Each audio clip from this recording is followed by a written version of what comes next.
تو جو سب سے زیادہ پچھلے 7-8 سالوں میں آپ کی طرف سے جو الزام ہوتا تھا وہ تھا کہ یہ یہودی لابی ہے، تو جب یہ سیاسی تلخیاں ختم ہوں گی تو آپ ان کو یہودی لابی سے دوبارہ مسلمان لابی میں کیسے لے کے آئیں؟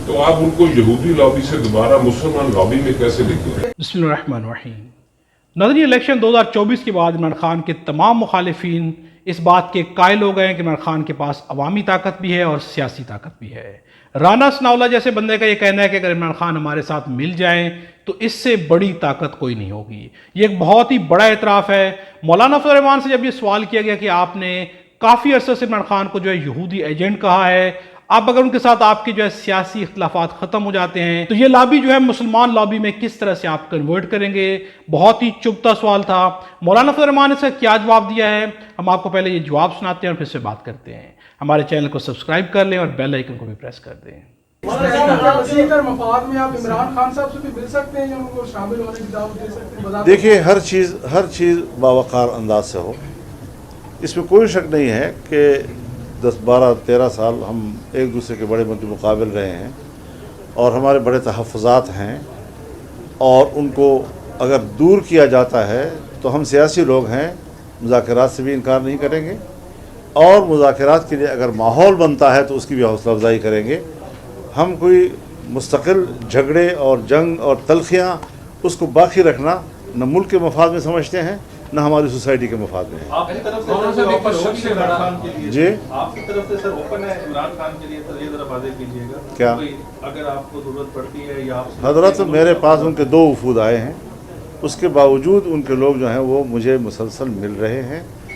چاہے آف دی ریکارڈ مل رہے ہیں یا میڈیا کے سامنے مل رہے ہیں تو ملتے ہیں، اور یہی گفتگو چل رہی ہے کہ ہم کس طرح آپس کی جو تحفظات ہیں ان کو دور کرنے کے لیے ماحول بنائیں۔ حکومت بھی گرینڈ ڈائیلاگ کی بات کر رہی ہے، رانا ثناءاللہ بھی کہہ رہے ہیں کہ عمران خان کو رہا ہونا چاہیے، میاں محمد نواز شریف بھی یہی چاہتے ہیں، تو اگر حکومت گرینڈ ڈائیلاگ کو آگے بڑھاتی ہے تو آپ اس کا حصہ بنیں گے یا صرف تحریک انصاف سے بات کریں گے؟ دیکھیے، اس پہ ذرا وقت کا انتظار کرنا چاہیے، ہر بات وقت سے پہلے کہنا ذرا مناسب نہیں مولانا ہوتا۔ صاحب، جیسے بھی آپ نے فرمایا کہ 10-12 سال کی تلخیاں تھیں اور اب آپ سیاسی طور پہ کہہ رہے ہیں کہ سیاسی لوگ دروازے کھلے رکھتے ہیں، تو جو سب سے زیادہ پچھلے 7-8 سالوں میں آپ کی طرف سے جو الزام ہوتا تھا وہ تھا کہ یہ یہودی لابی ہے، تو جب یہ سیاسی تلخیاں ختم ہوں گی تو آپ ان کو یہودی لابی سے دوبارہ مسلمان لابی میں کیسے لے کے آئیں؟ ایک بات ذہن میں رکھیں، اگر ہم نے برصغیر کی سیاست میں کسی کو انگریز کا ایجنٹ کہا ہے یا ہم نے عالمی سطح پر کسی کو امریکی ایجنٹ کہا ہے تو یہ عنوان ہے، یہ گالی نہیں ہے۔ مطلب یہ ہے کہ جو عالمی سطح پر ایک ورلڈ وائڈ جو اکنامک نیٹ ورک ہے اور اس کے اوپر جو جوش کا ایک بالادستی ہے، جب میں دیکھوں گا کہ میرے ملک کو بھی اس نیٹ ورک کے اندر ڈالا جا رہا ہے اور یہاں پر میں سود کے خاتمے کی بات کرتا ہوں اور میں مکمل سطح پر عالمی سطح پر سودی نظام کے اندر جا رہا ہوں، ان کی معیشت کے اصولوں کے مطابق چلوں گا، تو اس سے میرا اختلاف ہوگا۔ اب اس اختلاف کا عنوان اگر یہ ہے کہ یہودی ایجنٹ، تو اس کو گالی کیوں کہا گیا؟ اس کو سنجیدگی سے لینا چاہیے تھا، مجھ سے پوچھنا چاہیے تھا کہ آپ یہ بات کیوں کہہ رہے ہیں۔ اگر میں کہتا ہوں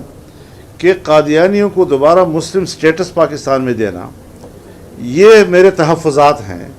بجائے اس کے کہ آپ مجھے اس کے بدلے میں گالیاں دیں، آپ مجھے مطمئن کریں میں پاکستان کا شہری ہوں، میرے پیچھے کچھ لوگ ہیں،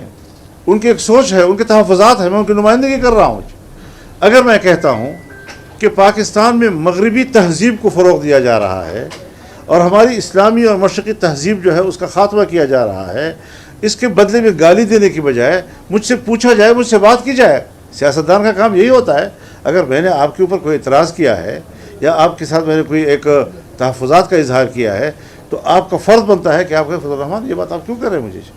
تاکہ جب میں آپ کے سامنے اپنی بات رکھوں تو آپ یا مجھے مطمئن کر سکیں اس بات پر کہ میرا ایجنڈا نہیں ہے، یا یہ کہ یہ میرا ایجنڈا ہے اور آپ کے مفاد کے لیے ہے، کچھ تو کرنا پڑے گا نا جی۔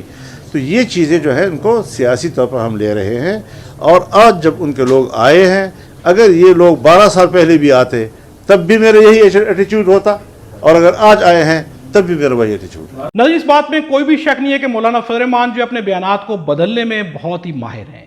اپنے مفادات کے لیے اپنی بیان کو نئے معنی کس طرح سے دیتے ہیں، مولانا فضل الرحمان اس پہ بہت ہی زیادہ ایکسپرٹ ہیں۔ جس طرح سے انہوں نے سوال کا جواب دیا ہے، اس سے واضح طور پہ نظر آ رہا ہے کہ اتنے شدید مخالف تھے عمران خان کے، انہیں یہودی ایجنٹ کہتے رہے اور بہت ہی شدید قسم کی مخالفت کرتے رہے، لیکن آج جب ان کے سیاسی مفادات عمران خان کے ساتھ مل بیٹھنے میں ہیں تو اپنے بیانات کی کس طرح سے وضاحت کر رہے ہیں، اس وضاحت سے لگ رہا ہے کہ مولانا فضل الرحمان کی پوری زندگی جو ہے اسی طرح سے ہے۔ انہوں نے جب بھی جس بھی قسم کے سیاسی بیانات دیے ہیں ان کے مفادات کے لیے ہوتے ہیں، لیکن ہر بیان میں یہ گنجائش ضرور رکھتے ہیں کہ کل اگر اس بیان کو جو ہے بدلنا پڑے تو اس کو آسانی سے بدلا جا سکے۔ مولانا فضل الرحمان جو ہے جب تک اس قسم کے سیاسی حربے استعمال کرتے رہیں گے، حقائق کو اپنے مفادات کے لیے بدلتے رہیں گے، تو یہ ان کے لیے جو ہے کامیابی نہیں بلکہ ناکامی ہے۔ بلکہ تمام سیاسی پارٹیز کے لیے سب سے بڑا عالمی اور مسئلہ یہی ہے کہ ان کے بیانات جو ہیں سیاسی مفادات کے لیے ہوتے ہیں، عارضی ہوتے ہیں، حقیقت اور سچ کے لیے نہیں ہوتے، اس لیے جو ہے وہ دیر پا نہیں ہوتے، اور یہی وجہ ہے کہ ان لوگوں کی مقبولیت عوام کے اندر جو ہے بالکل ختم ہو چکی ہے۔